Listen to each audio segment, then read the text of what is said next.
les planètes des mondes du pacte, Versès est la seule à présenter une rotation synchronisée avec le Soleil. Un des côtés de la planète fait constamment face à l'étoile, tandis que l'autre est perpétuellement maintenu dans l'obscurité. La zone de contact entre la face éclairée et l'obscurité est appelée le terminateur. Cette zone, située sur l'équateur de la planète, est en fait une immense ville constituée de plusieurs nations. La zone de la planète faisant face au Soleil est appelée plein Soleil. Il s'agit d'une terre désolée et irrémédiablement sèche, à l'inverse de pleine ombre, le côté sombre, couvert de mers et de glaciers. Des climats extrêmes règnent dans ces deux régions, tandis que le terminateur voit sa température varier en fonction de si l'on se rapproche de l'une ou l'autre des faces. L'absence de cycle jour-nuit déroute les voyageurs étrangers et a profondément impacté le développement des civilisations Vertani. Historiquement, seule l'observation des étoiles à partir des zones éloignées du terminateur permettait aux Vertani de mesurer le passage du temps. L'espèce Vertani est en effet originaire de cette planète. Il s'agit en fait d'une des premières espèces du pacte s'étant engagée dans la colonisation spatiale. Les conditions extrêmes de leur monde natal ont fortement influencé les Vertani dans le développement de leur civilisation.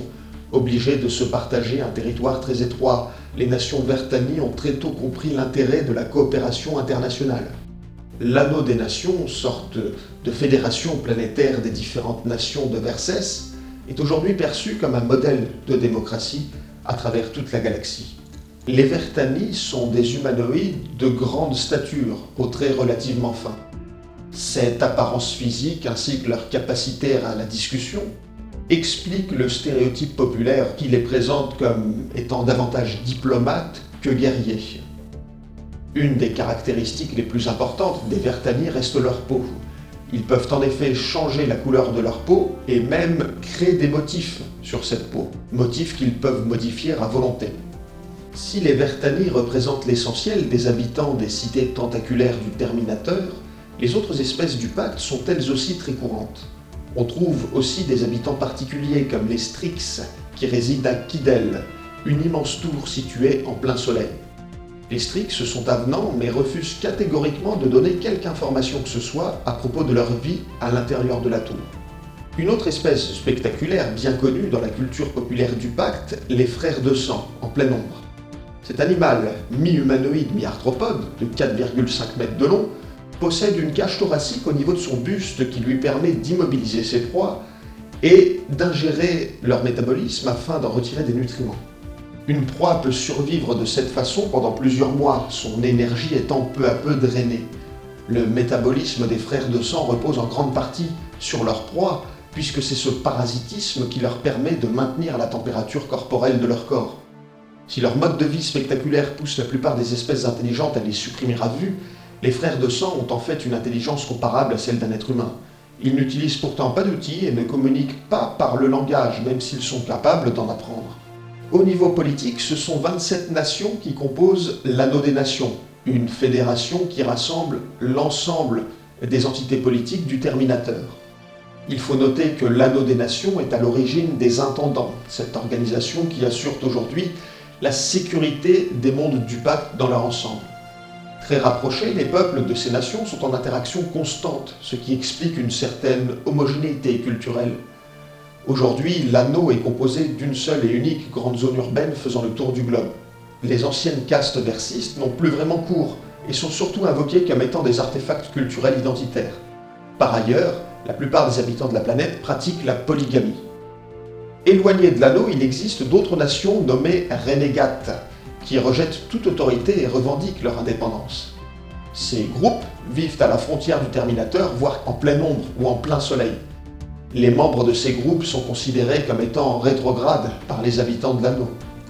Quelques lieux d'intérêt pour les touristes. Numéro 1. Kashyyyk.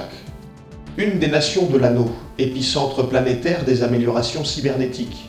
Le collectif suprémaciste dirige le pays, mais également l'organisation des évolués, dont les membres se retrouvent dans tous les mondes du pacte. De nombreux laboratoires s'établissent ici, on retrouve les usines des entreprises Everlife Adaptation Corporation, Aruspex Interplanetary et la coopérative Spellsight. Kashyyyk doit faire face à des menaces de divers groupes opposés aux technologies cybernétiques. Numéro 2, Port Céleste. Cette plateforme date d'avant la faille et est placée en orbite au-dessus de l'équateur. Reliée au sol par un câble, c'est un véritable ascenseur spatial. Son importance stratégique explique que cette structure est co-gérée par l'ensemble des nations de l'anneau. Géographiquement, la station se trouve positionnée dans la nation d'Obrashi. À l'époque où les autres planètes n'avaient pas développé le voyage spatial, Port Céleste était un véritable symbole pour la planète qui était une des seules à pouvoir accéder à l'espace de façon économique. Même si l'ascenseur a perdu de sa superbe comparé aux méthodes de voyage stellaire modernes, les importants chantiers navals fonctionnent à plein régime et la station est une destination habituelle pour les équipages de vaisseaux spatiaux. Troisièmement, la rivière des joies récurrentes. Il ne s'agit en fait pas d'un lieu, mais d'un immense convoi en mouvement qui se déplace en permanence à travers les nations de l'anneau.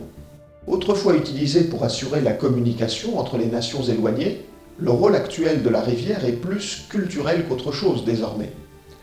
C'est un colossal patchwork de représentations scéniques, de scènes de cirque, de spectacles. Le spectateur est censé mettre de côté ses normes sociales et s'apprêter à découvrir de nouvelles expériences.